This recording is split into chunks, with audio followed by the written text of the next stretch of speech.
How to deal with Asian parents when they take care of your kids edition. So Asian grandparents often are caretakers for their grandkids.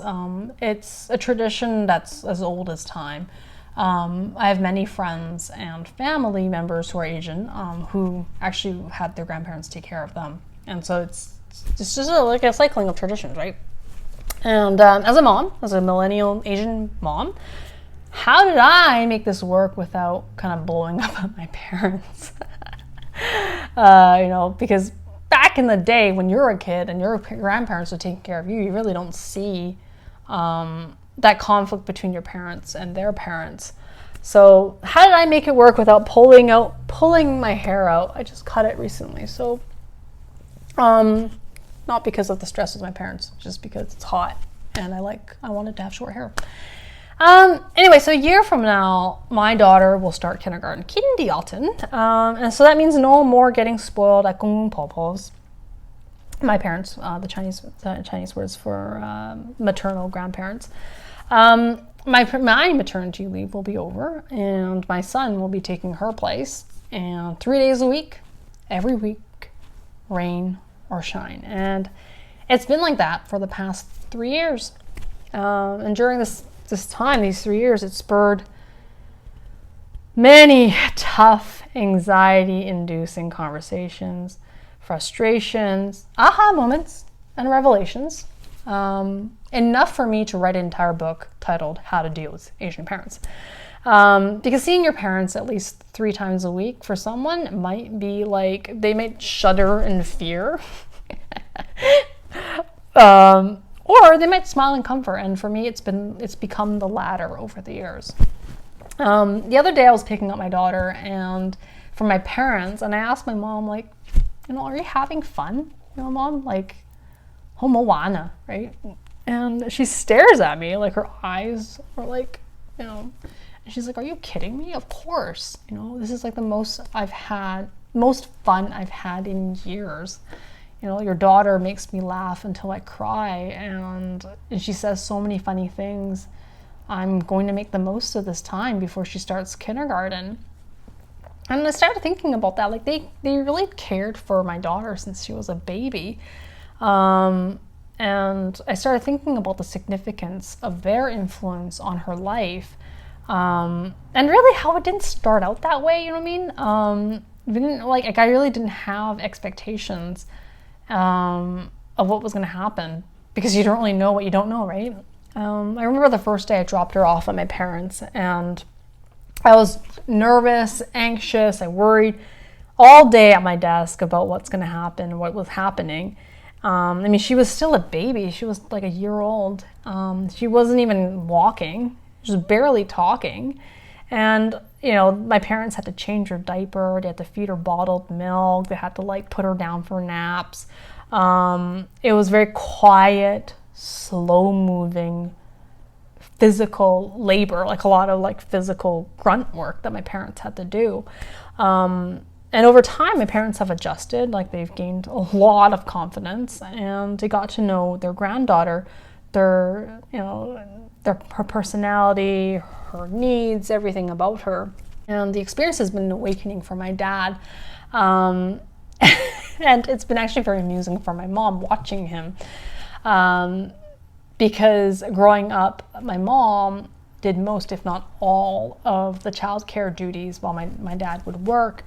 My dad didn't change a single diaper in his entire time with us, and while we were babies, and he never gave any of us a bath.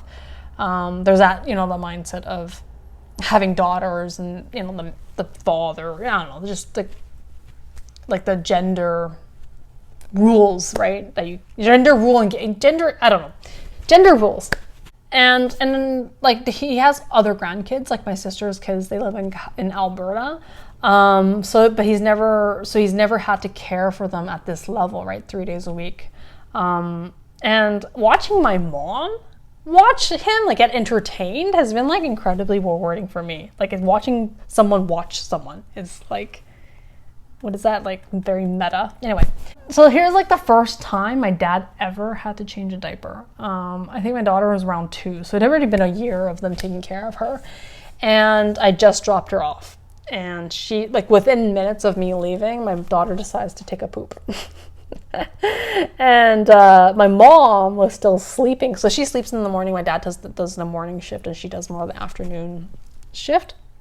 But so instead of waking her up, what a good husband, right? Like my dad, he changed it. And later in the day when I went to go pick up my daughter, my mom like pulls me aside and she's like, your dad changed his first diaper today.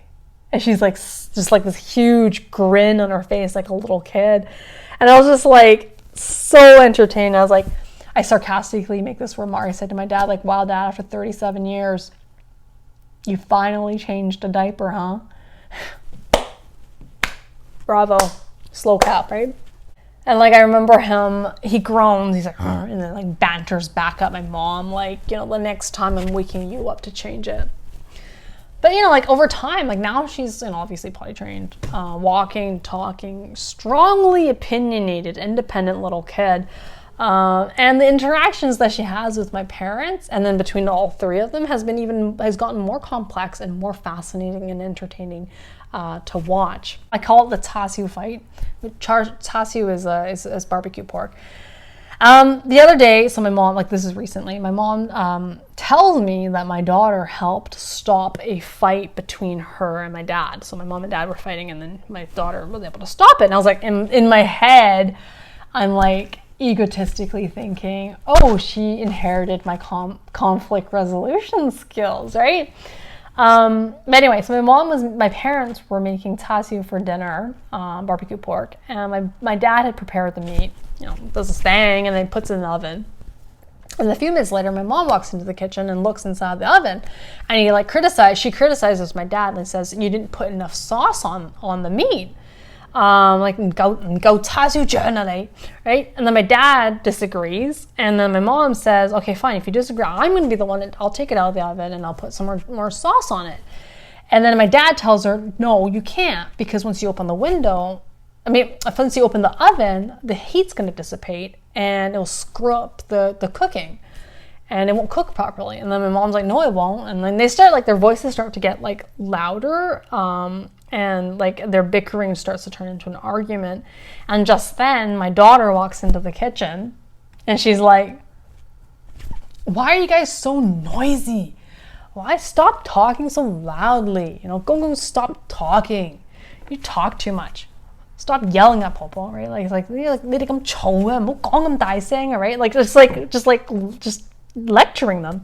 And my parents are flabbergasted, right? Like, and my mom tells me at that moment, like both of them just completely forgot what they were arguing about because they were on the floor just like holding their bellies, laughing until tears came out of their eyes. Like they just couldn't believe that their like a 3-year-old granddaughter was lecturing them about like bad behavior and yelling and stuff like that. And it was obvious like who she sided with, right? With my mom. You know, like, and it's also in Chinese, so you could really understand her, and it's also a reflection of them and a reflection of me and my husband as parents is when she, you know, misbehaves and we lecture her. That's the way we've done it.